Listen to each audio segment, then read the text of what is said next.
The bigger you get, the more established you get, the more underwriting emphasis goes into or goes on how does this team operate as a structure rather than is there a star? Especially in an industry that's so opaque, it kind of being able to pave the way or help folks up is, I think one of the qualities that I index towards a lot when I'm doing manager underwriting. I always say that data gives me questions, not answers. This episode has become therapy for David, so thank you for playing my therapist, Matt. The bill will be coming later, don't worry. Superclusters is where we demystify the secrets, stories, and tactics behind the money that moves the venture capital world.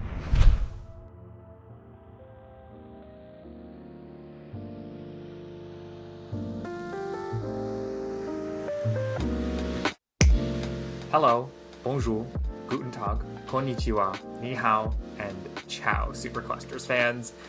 One of the joys of this podcast is I get to bring friends who I've personally learned a lot from on stage.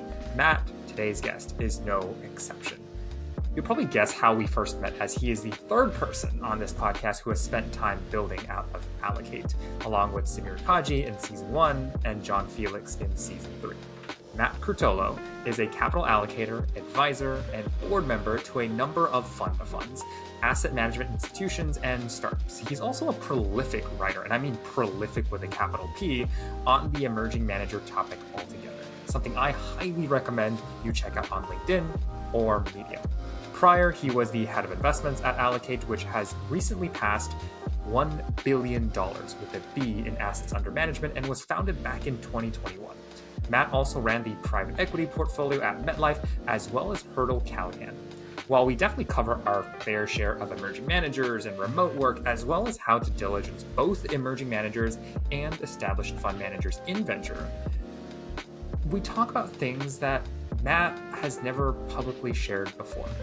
Where and how it all started in this small town in Pennsylvania, as well as how much tennis and football has influenced his life. So you're in for a treat today. Matt, if I could hold you in the green room for just a second longer, I want to mention that this podcast is where it is today because of how much feedback you've given me from a content angle over the seasons and how much I've learned from you personally. So of course, to no hesitation, it makes me so happy to welcome a friend to the podcast. Matt, welcome to the show. Thank you for all of that. I could say the same.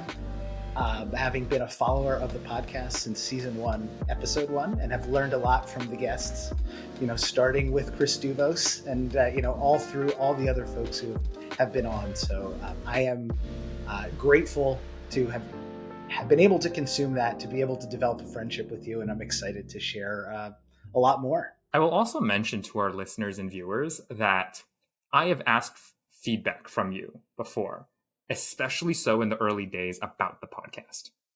And you've been amazing at giving feedback. And so much of how far Superclusters has gone to date has been a function of your advice, feedback, and you've done this several times, much more than I have.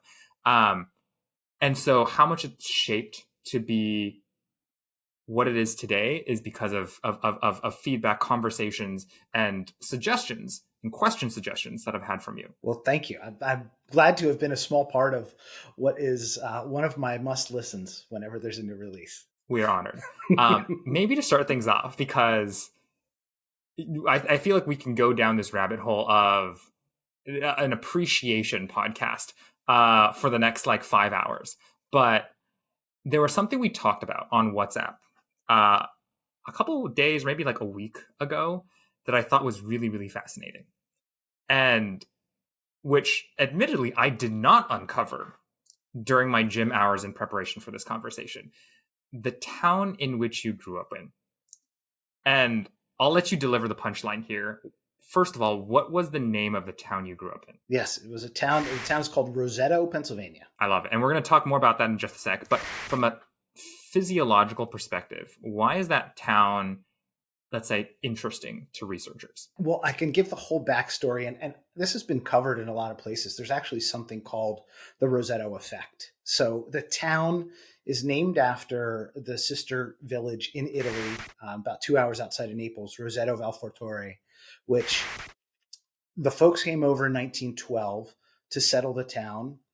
And, 20, 30, 40, 50 years later, uh, everybody, about 2,000 people or so, it became interesting to a researcher from the University of Oklahoma, a doctor by the name of Dr. Stuart Wolf, who was talking to one of the local doctors at a conference. And the doctor said, nobody in our town dies of heart disease. And the Dr. Wolf said, sure, okay, how can that be? The incidence of heart disease was on the rise in the 50s and 60s. So long story short, he ended up going to the town to do some research on this. They poured through all the death records, and they actually saw most people died of old age or natural causes. So it was pretty crazy. And they went back to the town to do some research and figure out what was the reason for this. I mean, nowadays we hear about blue zones and things like that, but this was something beyond that. It was more, they did the EKGs, the blood tests. They interviewed folks, including my great grandmother, who was involved in this study.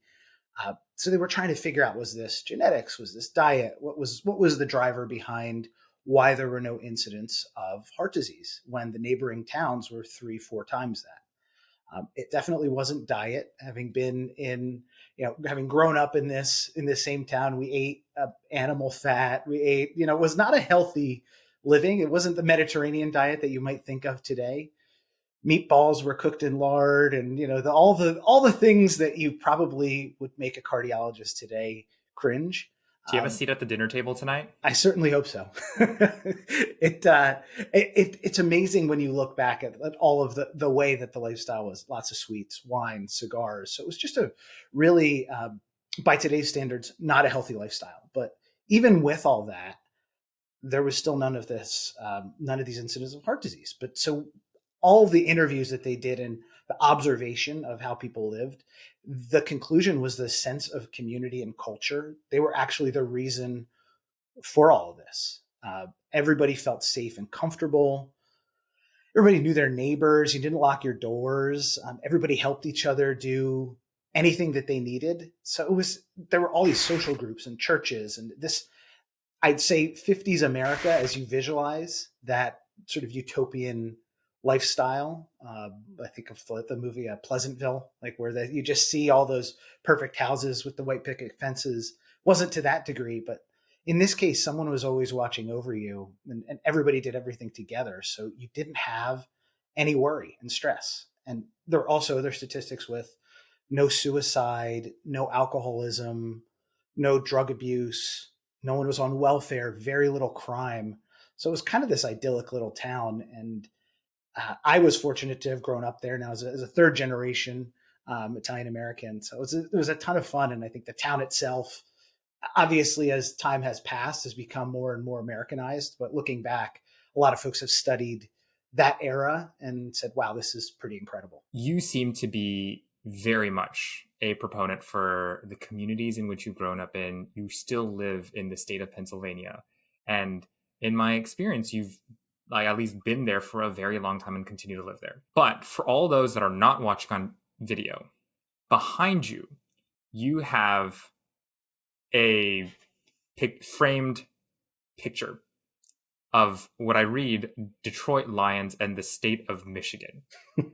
What is the story behind that? Oh man, that is, there's no real linear connection to where I grew up. And I guess part of it is growing up in the 80s, where Roseto is, just to orient folks, it's about 90 miles west of New York City, 90 miles north of Philadelphia. So a little bit of no man's land territory when it comes to sports affiliations. We had a lot growing up, had a lot of friends who were Philadelphia sports fans, New York sports fans, but also, particularly as it related to football, Dallas Cowboys fans, Miami Dolphins fans, Pittsburgh Steelers. So I recall my third grade class, for those of the same generation, you remember the starter jackets. So the big, heavy winter coats that folks would wear with the team logos that were really bright colored. It looked like a rainbow in my third grade class because there wasn't one unifying team that we would see now where I live outside of Philadelphia. 90% would be that Eagles green. But now, having grown up in that, we all kind of got free reign to pick our own team. So I always say in 1989, there was a player that came out of college by the name of Barry Sanders. He was a running back, one of the most prolific running backs of the time. I was 7 years old, watched a VHS video of him in his rookie season, and literally like a video game. Like his body it moved in different ways that I don't think most people would realize. And I just gravitated towards that team. They were always on Thanksgiving Day, which they still are today. So that was before the time of, satellite and being able to watch all the different games. You get to watch the team once a year. And that became, my team. So 30 plus years later, I have been a long suffering Detroit Lions fan. And, there are a few people in my local area and then throughout my life that I've shared that with. And it's a nice camaraderie. It's an interesting bond because the Lions were so bad for so long. So you learn how to kind of go through a lot of those trials and tribulations. It's probably might lead into some of these other questions we might have later in this conversation. This might be a blunt question as well, but what is it like cheering for the underdog? It's so funny you ask that, because as I think about where I am, what I do, and what I've done career wise, that's kind of been what that built the basis for how I think about the world. Like always rooting for the underdog, the folks who aren't on top, the folks who are scratching and clawing, who everybody else is underestimating. It builds character. We always used to joke. I also happen to be a New York Mets fan. So combine the Lions and the Mets make a little more sense proximity wise, but yeah. Between the two of those teams, it's they haven't had a whole lot of success during my lifetime. So it's always, from a sports context, it's always been rooting for the underdog. And you both take comfort or you take a lot of joy when they are successful, but you live with the recognition that the other shoe probably is going to drop at some point. So it's this cautious optimism that you have to kind of work through. And I think about that now in investing, right? It's a big part of investing in the underdog, the people with the chip on their shoulder, the emerging folks, the folks who people aren't taking seriously or aren't paying enough attention to. It definitely, I can't say I would have drawn the through line back to, rooting for a team that was perennially bad when I was a kid, but it definitely is true. Because Barry Sanders was pretty much the franchise owner for Detroit Lions, to use this analogy. How do you think about things when, let's say, an emerging manager, or maybe let's an established fund, because you spent a lot of time with established funds out in MetLife as well. How much do you think about a single player or a single investor that ends up carrying the franchise of an overall firm? And how much of it is betting on the individual versus betting on the team as a cohesive unit? That framework is applied, I think, across established and emerging managers. I think when you think about a solo GP, it's fairly easy to identify what the driver is there.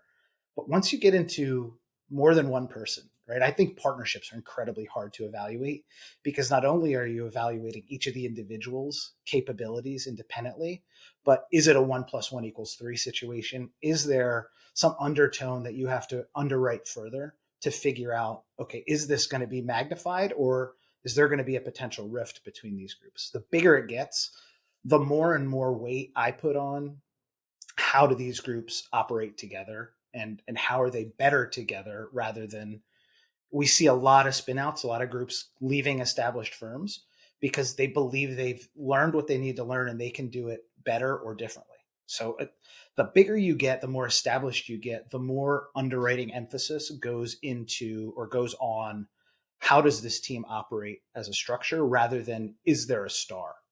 Now, of course, you do the quantitative attribution of, like, is there an actual rainmaker within this firm and everybody else is riding their coattails? Now, that's kind of easy to identify, but more likely than not, there are a number of folks who've contributed to the success, but we need to evaluate how they all operate together, how they have operated together in the past, and if they will be able to continue to operate that way in the future. And what are some of the tells? Obviously, one of the ways to look at it is purely by, you break down each partner's individual track records to see where deal attribution is and where, hypothetically, had they started investing in together since, let's say, 10 years back, what that portfolio would look like in terms of distribution and partner attribution.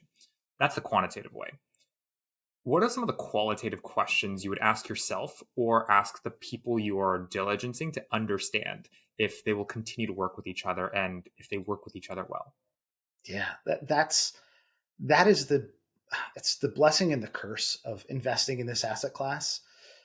And I'd say anything in private markets, when you're investing in a blind pool, you really have no understanding of what that's going to look like other than being informed by the past. So you're looking for, you rightly said, these are tells, these are flags, these are, inklings as talking to folks and trying to get that information. It's all that mosaic theory concept of just how many different bits of information can I pull together to build a solid enough foundation to be able to get to a decision where I feel confident enough. Certain is not a word we use, but feel confident enough to make an investment in the next 5 to 10 years with this team, recognizing that the only constant is change, and more than likely there's going to be bumps on the road. Along the road, there's going to be folks that maybe leave or don't leave. So I think keeping that in the back of your head is like, okay, we are underwriting this team today, but we know that there's going to be twists and turns as we continue through this investment period, and the fund life. So the pieces where I think you can really index on understanding how they've worked together on deals. A lot of times partner attribution, they'll put one name on it or one partner's initials next to it. What I really want to find is, can I talk to that founder? Who else on the team were they engaged with? Who else were they involved with? And very quickly, references obviously are such a huge part of underwriting a private fund and in venture even more so, because there's just less quantitative data. So trying to figure out who are the people within the firm, especially as we have more established firms, that have been impactful, but maybe don't have their letters next to their initials next to the company name. And after you do a half a dozen of those, or a good enough sample size, you start to piece together how folks have operated together, where the strong suits are, and I guess when you piece in other parts of that mosaic, where the gaps are, where the weak spots are, where you could potentially identify places where things can fall down. So I would say that's number one. There are a lot of other small ways as you look and analyze the data. And also kind of talk to each individual team member, understanding their depth of knowledge on each individual asset, each individual company and founder, and triangulate that with conversations externally. It all goes into the same bank, so there's no one piece of data that's the aha, but you need all of that into the pool before you can really make that confident decision. I love that you use the word bank, because something I think a lot about, I'd love to hear your thoughts as well, which are, what does a GP's karmic bank account look like? And the reason I think about karmic bank accounts in general is a lot of this industry is A, relationships first. B, how much have you gone above and beyond? How much have you given to others before maybe as an emerging manager, you start needing to take some things, you start needing to asking for favors. And so I think a lot about what are the kinds of favors and what are the depths of favors that a GP has done over their career, and how that might compound in the future in more than one ways. It's a fantastic way to think about it. Take a step back and outside of the industry. If you believe in, the world kind of all playing out, things happen for a reason, whether it's karma or faith or whatever component that you believe, there is a bigger plan for all of this. I do think paying it forward, being kind, like these are all such fundamental concepts that you should learn in the first grade, like sharing and kindness and all this stuff. It doesn't come through, I think, as clearly as it should in an industry where collaboration is such a critical piece of success. Right? Very few people got here on their own, and that's a broad statement, but everybody's help. You can watch the chain where everybody's helped somebody else to get to where they've gotten to. And I'm sure you've asked a lot of folks the same question, like who are the the people whose shoulders you have been standing on to get to where you have. And I think if you talk to somebody and they can't give you a great answer in terms of how they've gotten to where they've gotten to, that shows me a little bit about their self-awareness and their humility, which is another really important quality when we assess managers. So when you think about the bank account of, I don't think there's an equilibrium, if you, I've done favors for two people, now I need to ask for favors from three, or whatever the equation works out to be. I think putting more positivity out in the ecosystem, being willing to help. I always joked at the meme that went around of the how can I help meme. Like, well, yes, that's kind of a joke, but in actuality, everybody should raise their hand and offer up assistance to those, the same way that people who came before them did for them. Is there something that they, and something that I feel today, I've been an LP for 20 plus years. What I spend a lot of time doing is talking to folks who are brand new to the journey, and just like, what do I do? Especially in an industry that's so opaque, it kind of being able to pave the way or help folks up is, I think one of the qualities that I index towards a lot when I'm doing manager underwriting. One of my favorite podcasts that I listen to is Patrick O'Shaughnessy's Invest Like the Best. So good. And he closes every single interview out with one question. And you probably know what question this is. What is the kindest thing that someone has ever done for you? Maybe not the kindest thing, but let's say one of the kindest things. Well, maybe I'll take it in, there's a lot of figures through my youth that I think I can look back to of people who really were helpful as I was trying to kind of figure things out. So I'm a tennis player. I've been a tennis player since I was 13 years old. And, my first coach was actually a resident of the town of Roseto. His name's Joe Villiano, and a friend of the family. He was a legendary coach. He was a Spanish teacher and a tennis coach. And he was getting a little up there. He was still the high school tennis coach for the school I attended. But when I started taking a liking to the sport, he offered to, spend time, after the school practice or whatever he was doing, to take me to the local park and hit balls with me. And like, I just remember that, like, I didn't have anybody else to do that with. I was not at a level where I was going to join, any kind of club or anything like that. So, something like that just sticks out. I remember one particular instance. There were lighted courts and the lights started flickering, and he's like, nope, let's just keep going. And I do remember that we played until those lights went out completely. And, so that's something like that stuck with me. So many life lessons embedded in just that one moment. But he's a guy who I hold very near and dear to my heart, who kind of ushered me into a world that I found to be so valuable. I do want to highlight the fact that tennis has been a big part of your life. You were the former captain of your high school's varsity team, as well as the DeSalle's kind of like university's tennis team as well. And if I did my homework right, you had scored an overall 34 singles victories, 21 overall doubles victories, among many other records during your tenure on the team. But to rewind a little bit, how did tennis first enter your life? Yeah, thank you for calling that out. The record books for my small school, my small high school and small college probably need an update, but I'm definitely in there somewhere. So it's good to hear. But no, I loved sports growing up. Both watching sports. I played baseball, basketball, kind of the more traditional sports. But I always say, as somebody who was waiting for a growth spurt that never came, I realized that those sports were probably not going to be the ones where I was going to be terribly competitive. So when I was 13 years old, we went on a family vacation. My dad broke out the old wooden rackets from his closet that probably looked like something that should be in the International Tennis Hall of Fame in Newport. So it's like picture the frames with the screws and the molds and all that.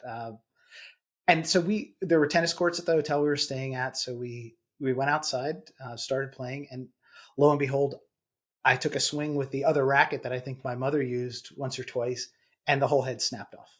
So before I could really get into it, I was like, oh boy, I definitely did something wrong. But we went to a department store nearby and picked up like the $10 racket off the shelf. And my dad and I played tennis the rest of that trip, and that was it. That was my foray into it. And I mentioned before, but having somebody locally who could tease that interest to the point where I then, I practiced with the high school team when I was in 8th grade, and then 9th grade joined the team and played 4 years, becoming a captain of the varsity team, and then on to college where, tennis is such a cool sport in those contexts because it is individual, but you're also playing as a team.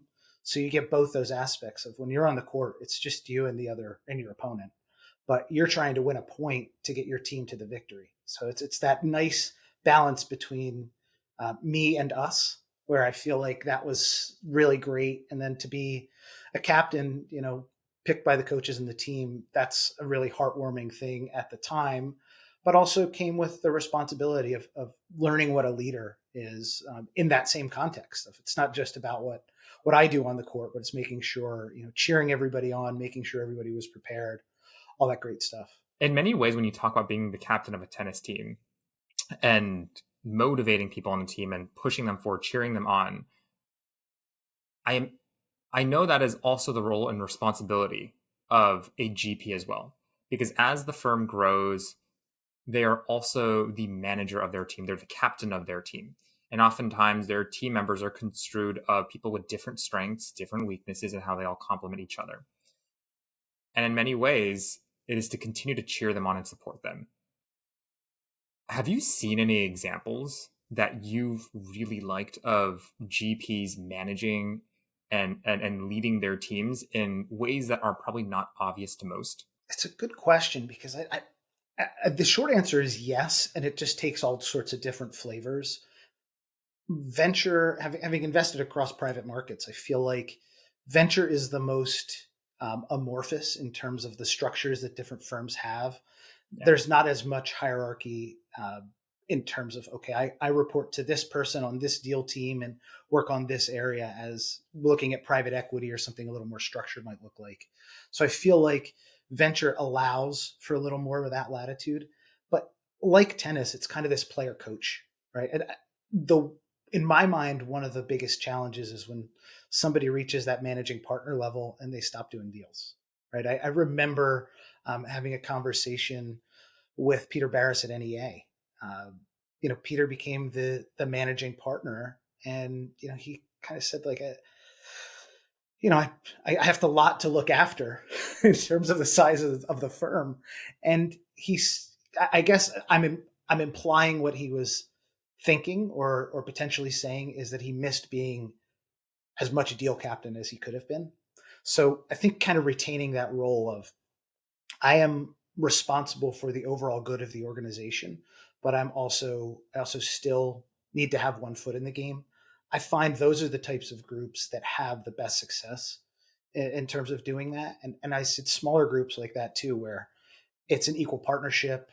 I can think of Meritech as another example of a group that's been around for a long time. They've had, some folks move through the organization, some folks come in from other groups. And you look at what that looks like, where everybody does have a voice, everybody has a say. So is there a real coach there? Is there a real captain, managing partner? Everybody, I'm sure, looks to each other for that camaraderie and that stimulation and those challenges. So I think both of those areas can work, where you have a big organization. A key responsibility is making sure that everyone's deputized and able to do their job at the highest ability. But then you also have the flip side of that, where everybody's kind of on the same plane and responsible for getting their stuff together, but also making sure that everybody's motivated. From a capital allocator perspective, and let's say you're meeting a manager for the first time, how do you underwrite that? Because you look at a pitch deck, and on the pitch deck, it usually has GPs on one slide, and then maybe like broader teams sometimes on another slide. And attribution wise, at least because the profile pictures are the largest, you go like, oh, I'm underwriting the GP's track record. How do you know as an LP how involved in deal making the GP is compared to the junior partners or junior members of the team? Yeah, it's it's hard. Generally, the track record, and let's take established managers here, those those folks that have been around the longest will have the most attribution. And also, not as a rule, but more than likely, they're not going to be the one responsible for most of the deals going on in the next fund or the next few funds, as you're underwriting this as a net new relationship. So I think it comes back to the point of understanding the capabilities of the team. I always like the opportunity. Sometimes it was hard during the time when we do actual physical on-site visits to try and meet everyone individually for 30 minutes and just hear their story independently, and try again to map back to what are those individuals able to do, where is their passion, where are their skill sets, and you as the allocator have to be the person reading the room and putting those signals together. On Zoom, I think it makes, in the virtual world, it makes it a lot easier to be able to have these short form conversations with folks without the fatigue of it being a 5 or 6 hour day where you've talked to everybody in one room and then you've traveled across the country and you got to get back on a plane to get back to sunny Philadelphia. Not that I know anything about that from personal experience. But not no, that you know anything. Not speaking from experience. It very much is. I think underwriting the GP, underwriting the most senior partners, it does come back to that mentality of how good of a leader are they, if they are the person representing the entirety of the firm. The rest of the team, I'm going to spend time directly with them, asking maybe a few more pointed questions about their ability to. We talk about source, pick, win, help, exit, like all that stuff matters, but really trying to hone in on what is their secret sauce. It may be in one of those areas, it may be somewhere else, but really spending the time with them to understand what their contribution is going to be to the whole. I want to put a pin in that Zoom comment you made for the audience, knowing that we'll revisit that. You can probably guess where we're heading in that Zoom area. But before we get there, I want to get nitty and gritty for a second. You mentioned that you used to, well, okay, not you, someone who might be an LP may travel across the country, spend 5-6 hours on site with a team, meet as many members of the team, ideally every member of the team while you're out there. What does the note-taking process look like? What are the questions you're asking? How are you taking notes? And when you go back, and maybe on the flight back, or when you actually get back to sunny Philadelphia, how are you thinking about compiling those notes together from a tactical perspective? Gosh, if you were to be able to look over my shoulder and see my desk of all the individual scraps of paper where I've taken notes, so I may not be the best person to answer this question from an efficiency perspective. Yeah, I've gone through iterations of like the preparation is critical. Maybe I'll just go a little bit roundabout way to answer the question, but I generally start with the first conversation with the manager, review some of the materials. All this assumes that we continue to be interested and continue to want to move forward. And then once that data room unlocks and I have access to all the information they're willing to share with a manager or with a prospective LP, I always say the data gives me questions, not answers. So I want to look through all of that. I want to look at what I've taken away from those initial conversations and initial reviews of materials.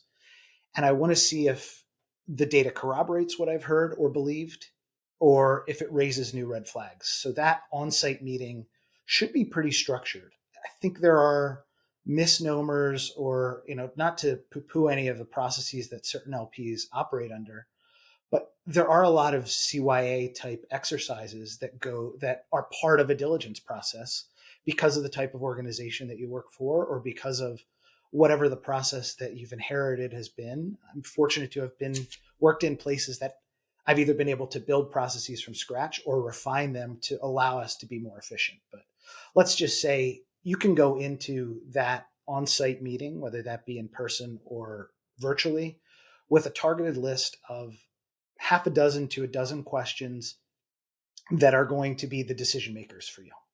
Those are what you're really underwriting here. It's not to say you're not looking at all the other components of that, but in that meeting, you should be honing in on those handful of questions that you really need to get comfort with to make that decision.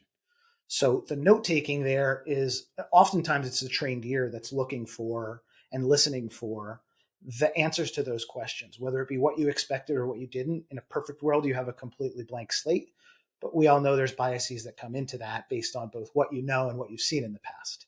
So the reality is, if you can just listen in for those key takeaways, I'm still a pen and paper person in a meeting, in an in-person meeting, because there's something about that visual disruption. If there's a laptop screen or an iPad or whatever it might be in between the two of us, there it is. I mean, I think we certainly share the fondness for being able to listen and scroll down some notes. I don't know if your handwriting is as bad as mine, but it's pretty bad. It's illegible notorious to get a needs improvement on penmanship in my grade school classes. So that hasn't gotten any better over the years. But long story short, mine's only gotten worse.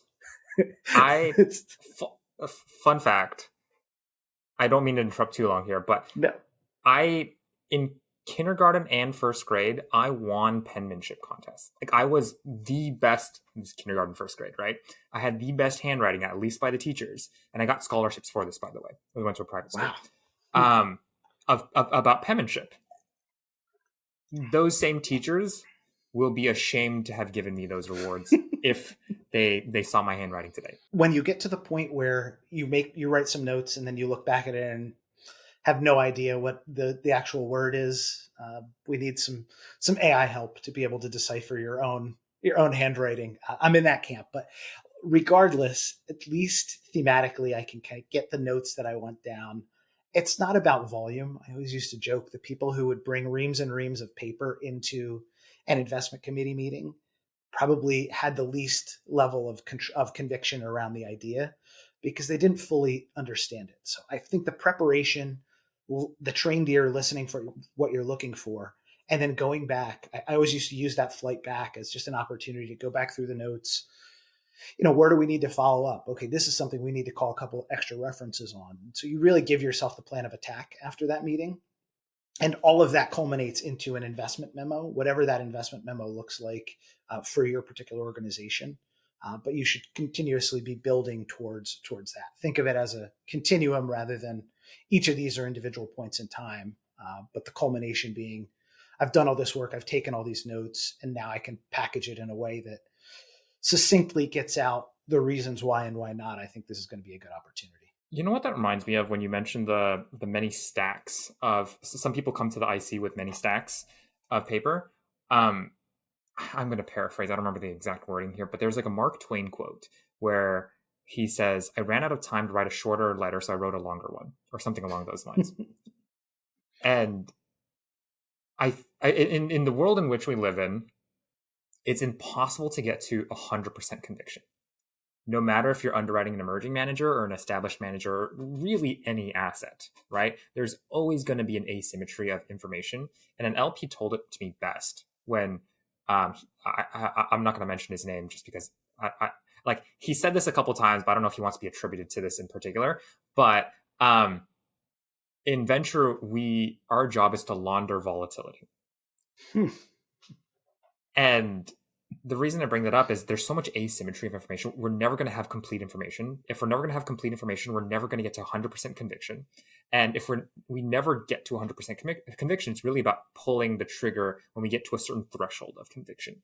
And my question, as I'm thinking about this, is you mentioned that, and I love the this is the mic drop moment, to be fair. What you said is data gives me questions, not answers. In my mind, and I might be guilty of this. So this is like, this episode has become therapy for David. So thank you for playing my therapist, Matt. The bill will be coming later. Don't worry.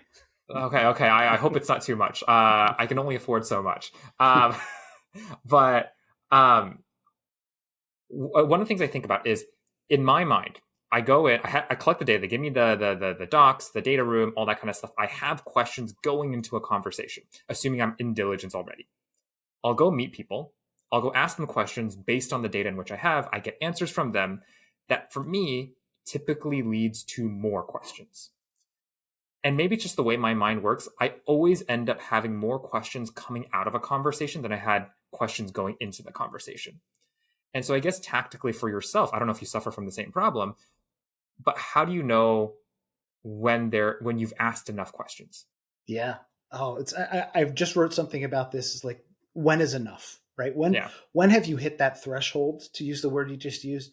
But the good news is, I think if that's the outcome of your meeting with folks, you're doing it right, right? You Right. can't go into something be like asking a yes no question. One of the key things, and for the number of people that I've worked with and hired, and teams that I've worked with, the number one thing is this intellectual curiosity, and I'd almost call it's an insatiable intellectual curiosity that's going to be the skill that is going to make you really good at this job. If you just take, let's call a spade a spade. Every GP is an excellent salesperson. Every established GP is an excellent salesperson. Yeah. The emerging managers are on that. Some of them are great. Some of them are on the journey to get there. But being able to tell your story in a compelling way should be the number one thing that you're good at, right? Especially if you're trying to raise third party capital. So being able to continue to dig and not take that first answer at face value, uh, that's a really important piece of the puzzle. But to your direct question, you do have to at some point recognize when you've done enough work to get comfortable. And I think part of it is the separating the intellectual curiosity to the decision making framework. Like, what do I need to know to be able to make this decision? I may want to learn all about, the particular sector strategy or the backgrounds of some of these folks or the advisors that are doing work within the space, all these different pieces the threads you can continue to pull. It's hard to be able to do all of that. And when I think of having worked at a place like MetLife where we were underwriting, almost a deal a week, right? You don't have time to do that kind of work on every fund. So you do set an internal benchmark of, here's my level of conviction that I need to get to. There will be unanswered questions. I always tell people one of the pieces that I put into the investment memo is this idea of things you need to believe. And those are effectively unanswered questions that may or may not change your decision as you look for a re-up in that manager. So these are the things I need to believe, like, hey, this manager is going to get hiring right for their mid-level, or this strategy is going to pan out, or the idea of raising a bigger fund to write bigger checks. It's not a question we can answer, but I'm documenting it so I can, this is a little bit of a different subject, but that post-investment due diligence, once we've made the commitment and I can watch what the manager's doing, I can test against those things that were unanswered when I did the initial work. How you're thinking about it is you'll always have more questions. You'll have a laundry list of questions that, like I don't know, grocery, at least for me, like a grocery list, it only gets longer and longer when I think of, I can pair the onions with the garlic with all these, it only gets longer over time, which is an unfortunate stance for my grocery bill. But nevertheless,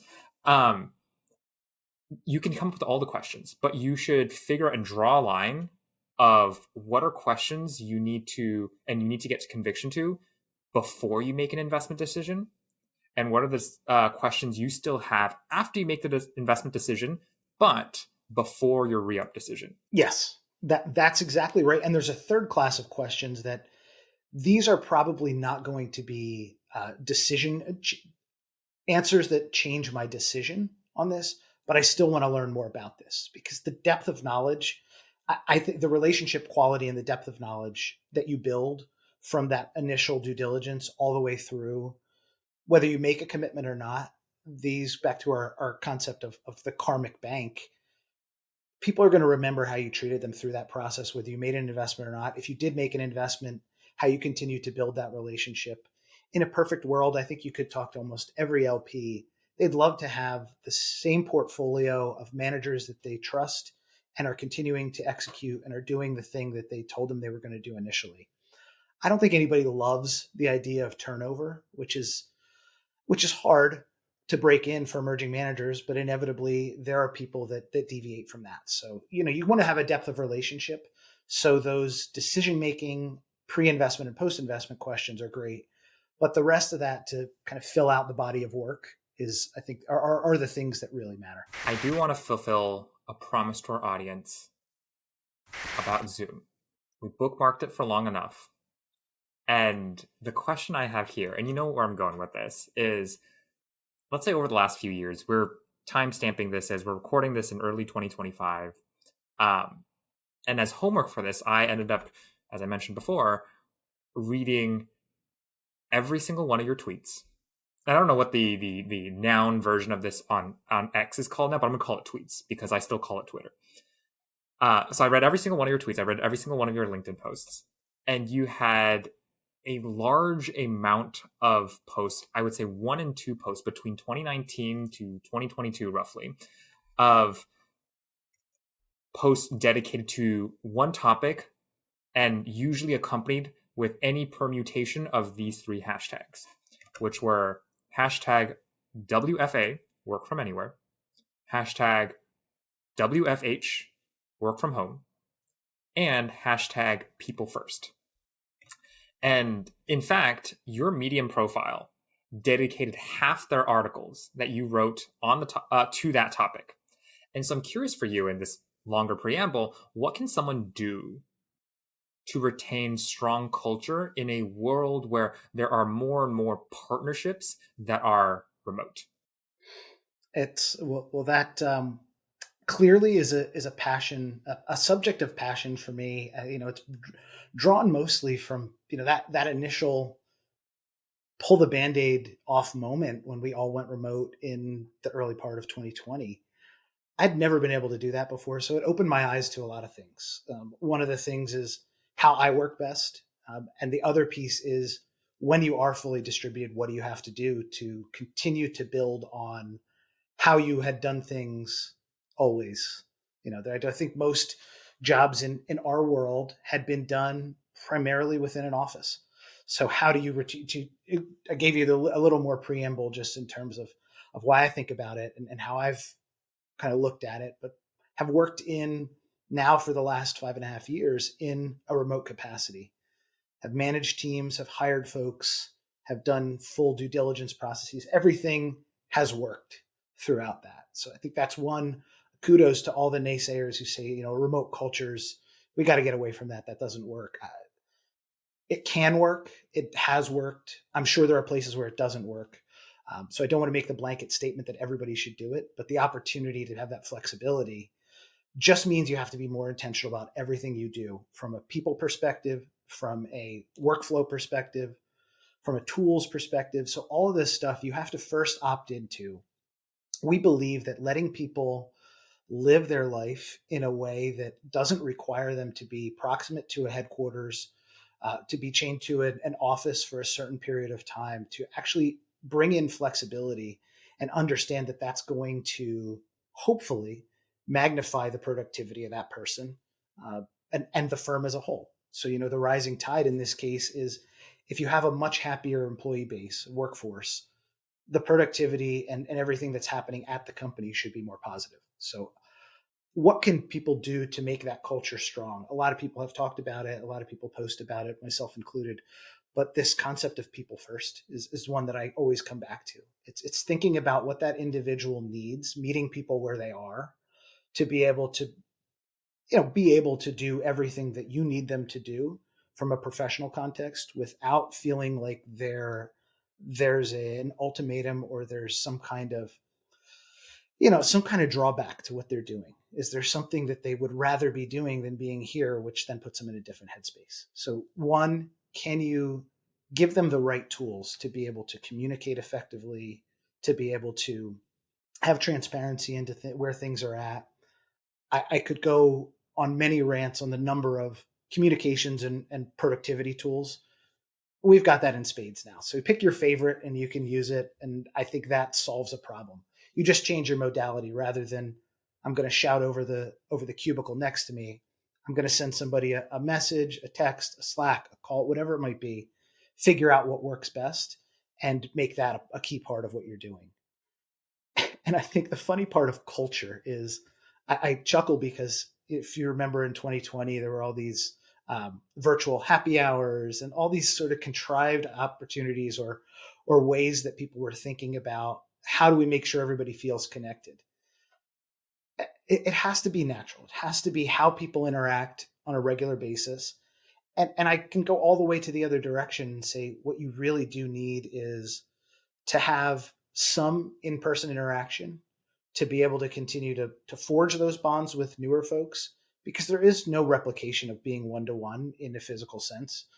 But what you I think when you go too far in the opposite direction of saying everybody's got to be in one place at one time, and that's the only way it can work, I think you run a much different have a much different set of circumstances than you do if you allow that flexibility and build around it to make sure everybody is heard, seen, and can operate in the most efficient way possible. It's not about going completely remote. It's not about going completely in person. The true kind of truth is somewhere in the middle. It's a gray area in the middle.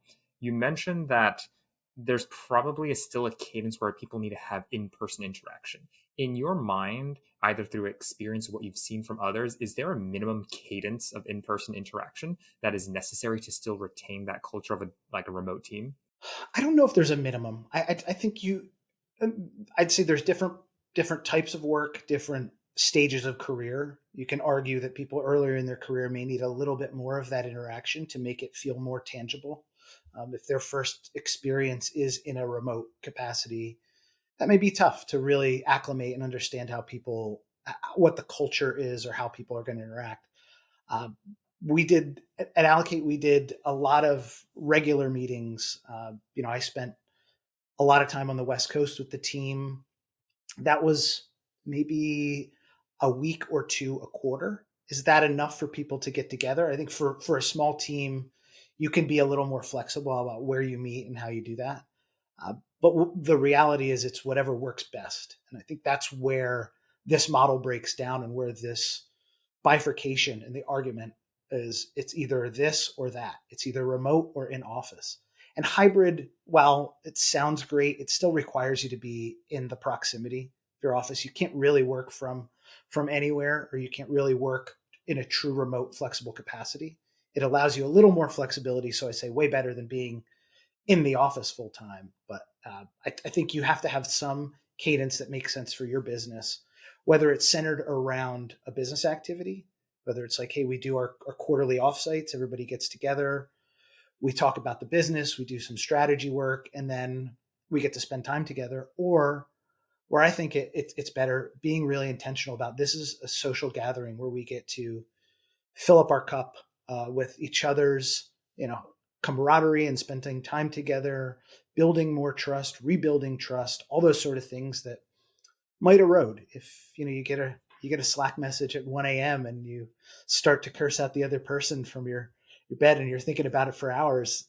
Those are the types of things that, they're going to happen, but you need to have that balance of having been with people, trusting people, being open to all that sort of stuff. And, so definitely needs some in-person time structured in a way that has people leave that time feeling really positive and energized. I have some thoughts on remote and things I wouldn't say are truths, but things I've seen work out in the past. I'm curious on your thoughts.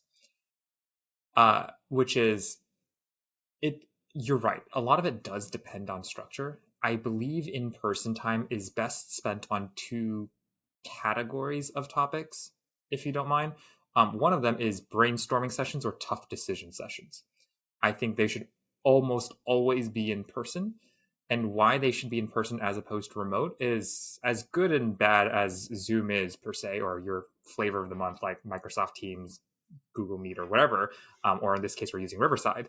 Shout out to Riverside. But this is not sponsored by any means. But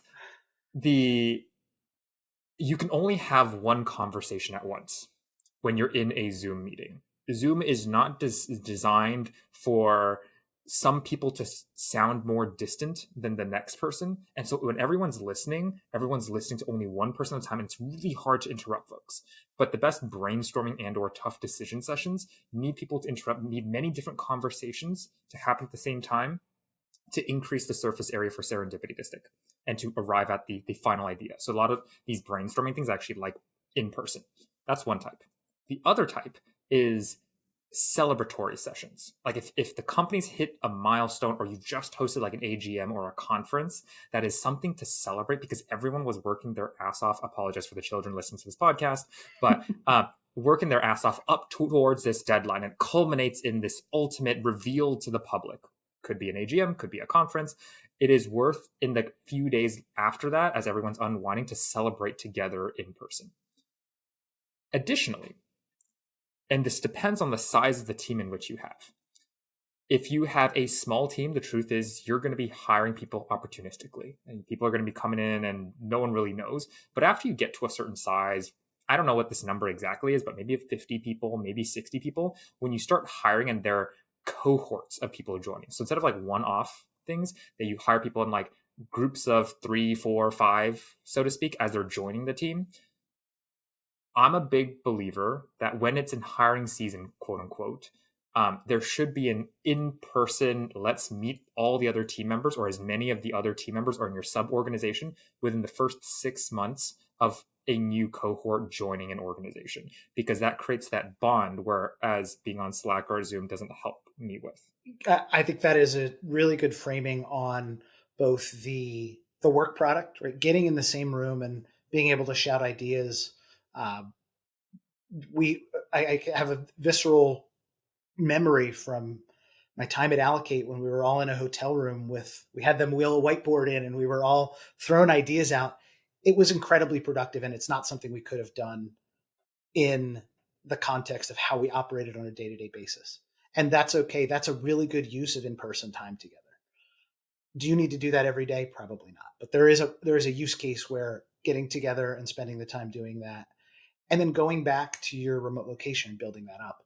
The celebratory one is the one where I gravitate towards, and it doesn't have to be a celebration of just a big event. But I do think this idea that you just posed of within a certain time period, take everybody who started at the company in that point in time, get everybody together. Like, do that on a quarterly cadence, on a semi-annual cadence, whatever works there.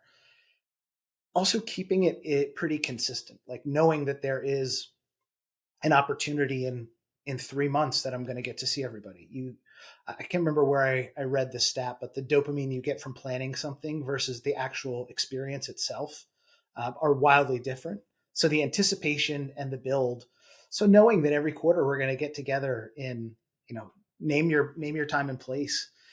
Doesn't have to be anything extravagant, but knowing that that's coming also helps, I'd say, alleviate some of that pressure that you might feel from being fully remote.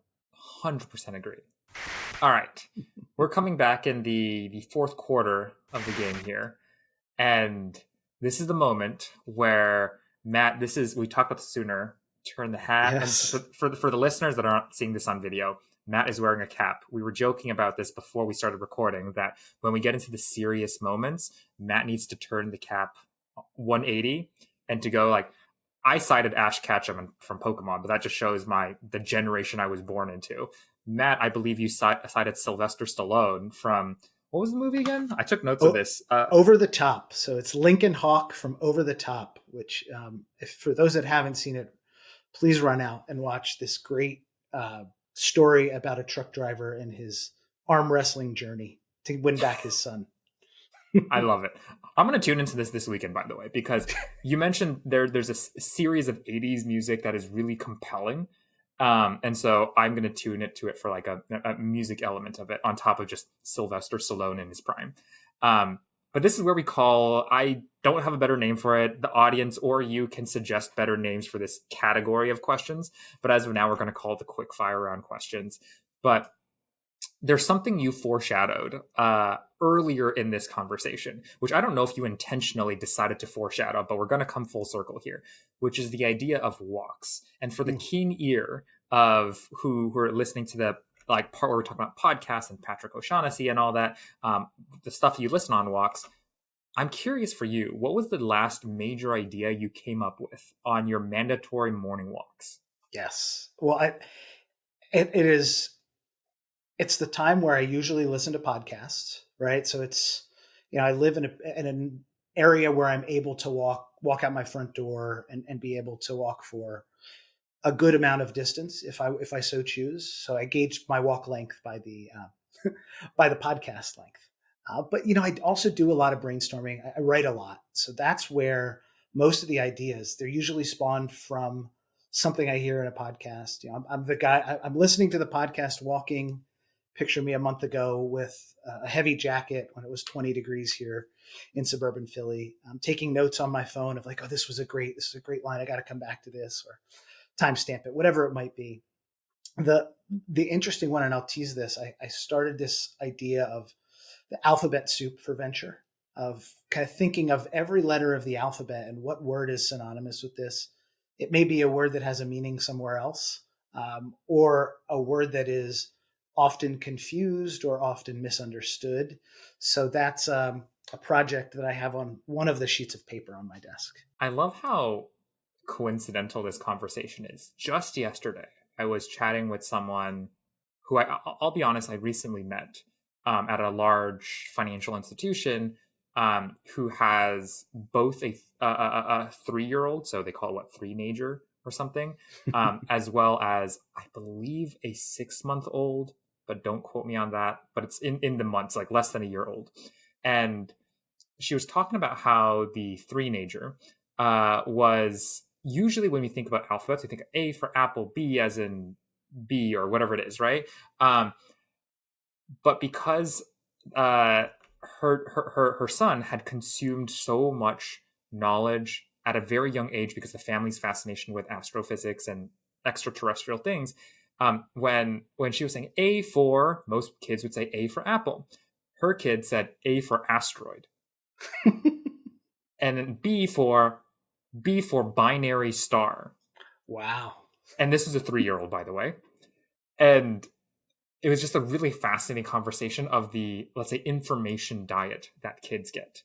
And I'm not saying your ABC alphabet soup is for kids per se, but there's an interesting cognition change as you're scoping this out, A through Z. I love it. I think there's part of it is out of necessity because, as we know, there's a whole language of venture that isn't known to a lot of people. But I do picture the early venture capitalists with their kid around the table, kind of going through the same exercise.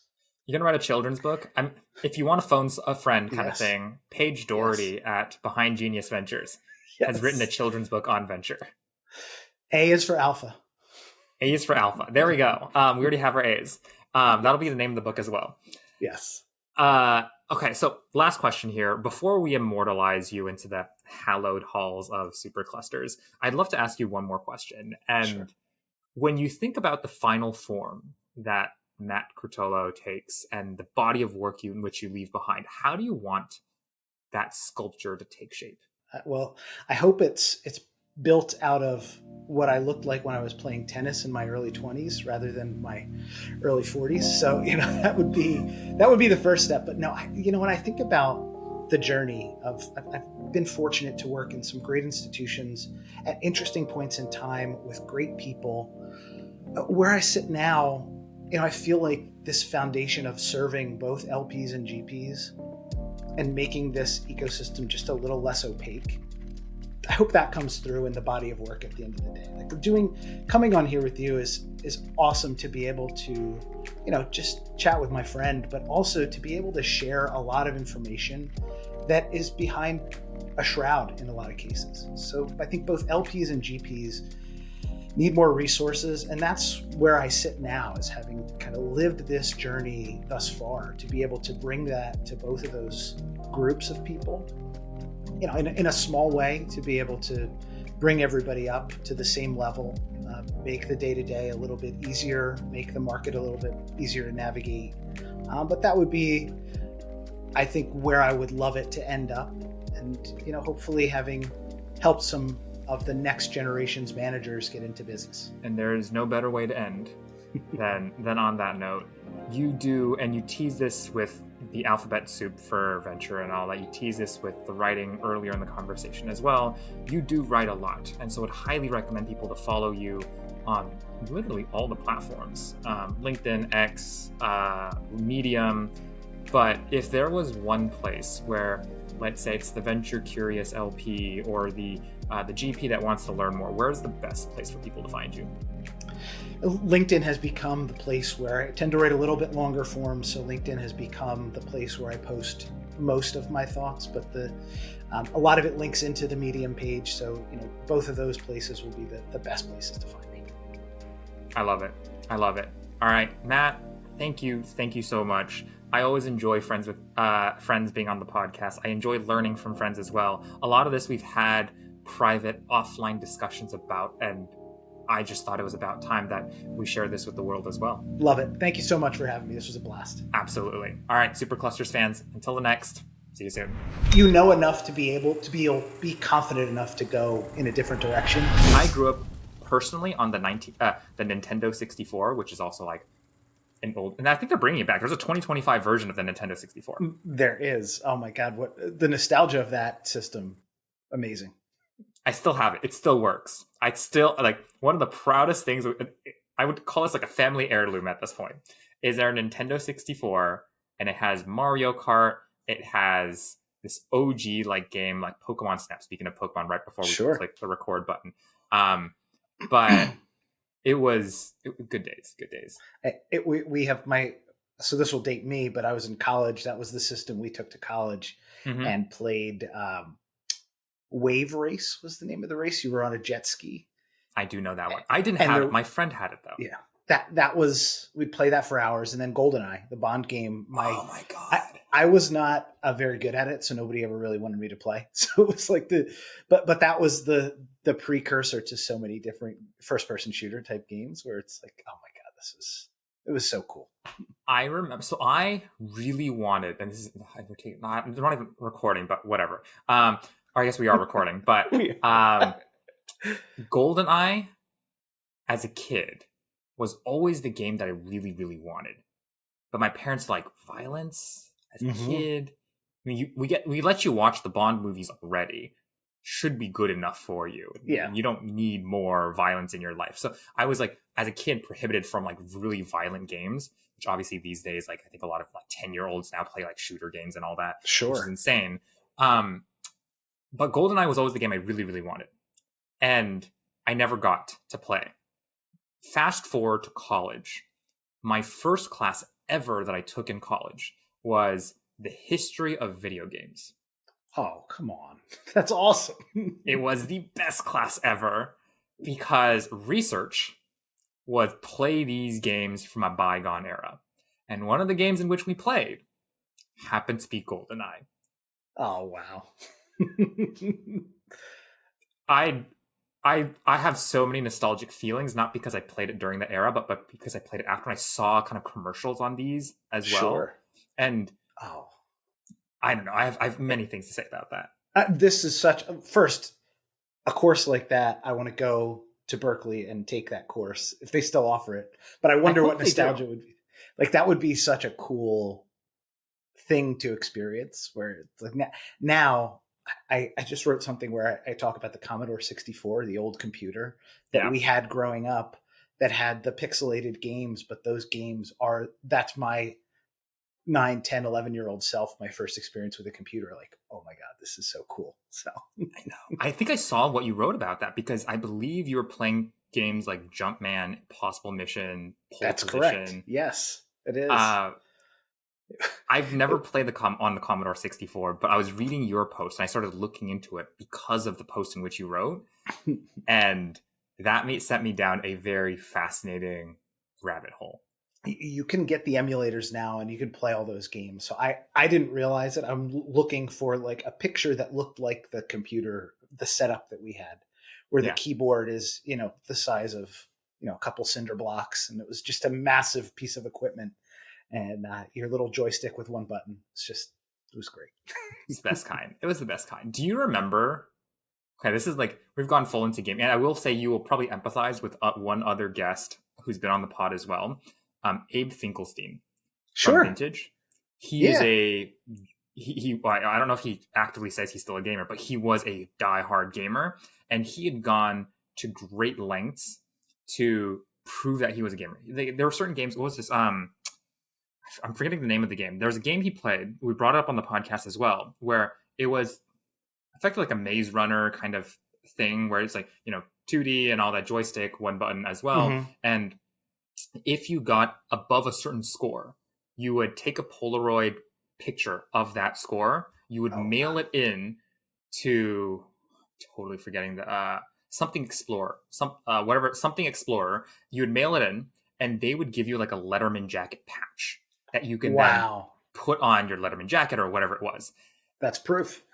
And he had gotten to like the highest tier of scores. They're like, the equivalent. I don't forget the exact like levels of it, but it was effectively like bronze, silver, and gold tier. He got into like gold tier of score on that. Damn. And he still has that Letterman patch of that one game, which is called something. Actually, this is killing me now. I'm gonna find this right now in my notes. Abe Finkelstein. I've done so many interviews at this point. I'm like scrolling down my Notion doc. Oh, I'm sure it's crazy. Pitfall Explorer. I remember the original Pitfall on Atari, but I don't remember Explorer. But that definitely. That hits. It wasn't on the Atari. It was this one he played was on the Atari 2600, which was in his mind at the time. This is he was young, but the largest investment he had made up to that point. That's phenomenal. That's another offshoot of the podcast. We could definitely do a gaming focused. There's so much. I think people in this world. I talk about. The early games, the early 90s, the original Nintendo, the Genesis, like those systems that we all grew up on, and you played 10 or 12 games. Like there wasn't a huge breadth of options there. So it was so cool. Hey Superclusters fans, David from Post here. So if you enjoyed today's topics on football analogies and tennis analogies and remote work and how to bet on the underdog, all I ask are two small things. One, there's a little red subscribe button down there if you're on YouTube, and a follow button if you're on Spotify or Apple Podcasts. If and only if you enjoyed today's episode, that's the button to click, and you'll get many more presents, insights, and brilliant minds straight through the internet vines, just like this one with Matt, very, very soon. Two, it'd mean a lot to me if you could share it with one other friend who could gain a lot from listening to today's cosmos of insights. And let me know if there's anything I should have asked, double down on in the comments. And if there's enough interest, we'll bring today's guest back for a spicier part 2.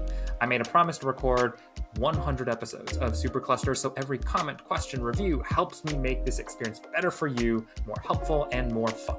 And literally makes investing in venture a little less scary, a lot more friendly. And lastly, I want to share a quick disclaimer. The views expressed in this podcast are for informational and educational purposes only and are solely the views of myself and the guest alone. They are not representative of any organization I'm a part of. None of the views expressed herein constitute legal, investment, business, or tax advice. Any allusions or references to funds or companies are for illustrative purposes only and should not be relied upon as investment recommendations. Consult a professional investment advisor prior to making any investment decisions. And that is all from me. See you on the next.